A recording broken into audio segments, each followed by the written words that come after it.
খেয়ে আইরা কুটুম না কিতা ই খেবা চাচা নিব ওরে বাবা আসসালামু আলাইকুম ওয়ালাইকুম আসসালাম কই যাইতে বা তাই বাপর বাড়ি রে বাবা ও লগে খে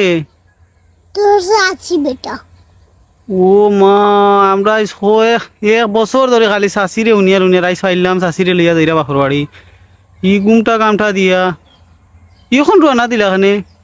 তোমার না নাবে মার ওখান দিয়া পাগল হয়ে গেছে তাই ও খবর আইছে যাইতা হয়। ই কিতাবা দেখিস আমরা দূরেতি দূরে আইন চাইন ও চাচা চাচা হুম? হয়াতে গাড়িয়ে গেলাই না খানে বা ওই সময় তাকে অপেক্ষা ওজার কুন্দা পাইছি না ও শাশিরেও দেখো বয়স্ক মানুষের আটাইয়া নিরায় মাছ চাষির ডায়াবেটিস ও ডাক্তারে হয়েছে আটলে বালা ওহ ঠিক আছে তো ডায়াবেটিস